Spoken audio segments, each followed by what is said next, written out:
sur African Student, votre chaîne qui aborde tout type de sujets en lien avec nous, jeunes Africains. N'oubliez pas de vous abonner et de nous laisser vos avis si ce contenu est susceptible de vous intéresser. Aujourd'hui, dans notre présente vidéo, nous avons décidé d'aborder le thème de l'entrepreneuriat en Afrique.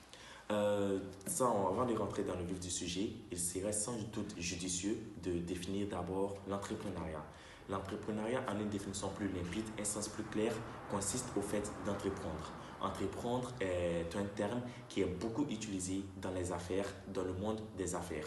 Entreprendre consiste à créer une activité économique, une activité génératrice de revenus, tout en mettant en œuvre une idée.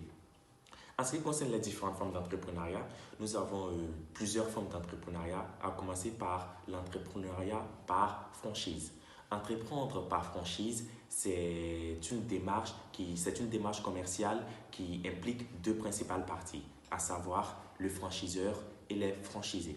C'est tout simplement un système dans lequel le franchiseur, qui est ici une entreprise, permet aux franchisés qui représentent d'autres entreprises de reprendre un concept, de vendre des produits tout en moyennant une compensation financière.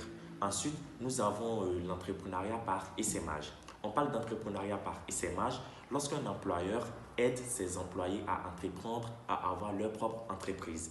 Et là, nous voyons que c'est une forme d'entrepreneuriat qui est plus profitable pour les salariés, car les salariés disposent de l'accompagnement d'une collaboration profitable. Ensuite, nous avons aussi l'entrepreneuriat par reprise d'entreprise. C'est-à-dire, ici, il s'agit de reprendre une ancienne entreprise ou de commencer à exercer une activité qui existait déjà mais qui n'était pas notre propre idée. Et après, nous avons autre forme d'entrepreneuriat qui est l'intrapreneuriat. L'intrapreneuriat est une autre forme d'entrepreneuriat par essaimage, mais en interne. Ça veut dire tout simplement que cette fois-ci, l'employeur n'aide pas ses employés à avoir leur propre entreprise ou à entreprendre. Mais l'employeur, dans son entreprise, va encourager le développement des compétences professionnelles et encourage également l'adoption de certaines habitudes entrepreneuriales.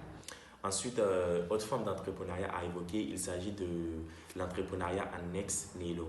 L'entrepreneuriat annexe nihilo, c'est une forme d'entrepreneuriat qui est plébiscitée par beaucoup de jeunes ou par les jeunes qui sont porteurs de nouveaux projets.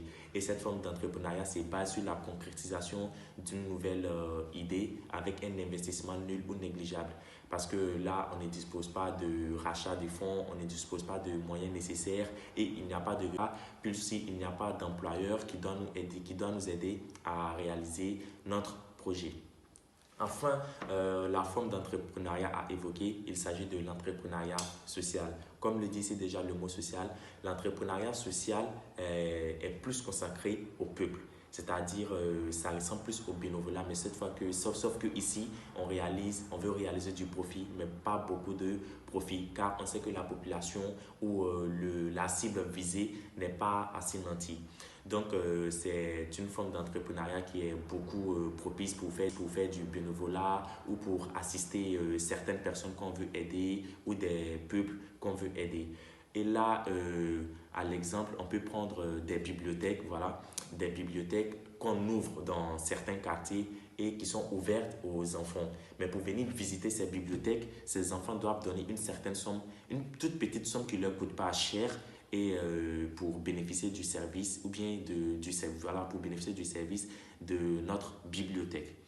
Ici, dans cette première partie, comme vous l'avez remarqué, nous avons évoqué les différentes formes d'entrepreneuriat. Mais il faudrait retenir que, si vous l'avez bien sûr remarqué, seulement deux principales formes concernent les étudiants africains, c'est-à-dire l'entrepreneuriat annexe nihilo et l'entrepreneuriat social. Le prochain point que nous allons évoquer dans cette vidéo, il s'agit des problèmes rencontrés par certains entrepreneurs africains ou par certains jeunes qui veulent entreprendre. Certains entrepreneurs africains ou jeunes africains rencontrent de multiples problèmes lorsqu'ils veulent entreprendre des projets. C'est-à-dire, par exemple, ils rencontrent des difficultés qui peuvent fragiliser leur projet et qui peuvent les décourager à entreprendre. Le principal problème commence par soi-même. Comment cela est-il possible? En effet, il y a certaines personnes qui mettent en cause leur capacité, ce qui va donc fragiliser leur persévérance dans le travail, leur rigueur dans le travail et donc va les décourager, comme je l'ai dit, à entreprendre. À cela s'ajoute un manque de financement qui est un problème majeur pour entreprendre. Aussi, comme nous le savons en Afrique, il y a peu d'institutions disponibles pour inculquer l'esprit entrepreneurial aux jeunes.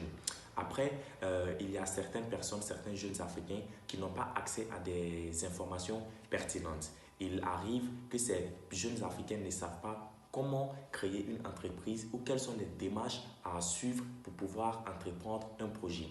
Après, il y a certains entrepreneurs africains, bien vrai qu'ils ont fini de monter leur projet, d'entreprendre, qui ne savent pas qu'il y a certaines organisations publiques, des programmes publics qui sont disponibles afin de les aider à améliorer la productivité de leur entreprise, donc améliorer leur profit.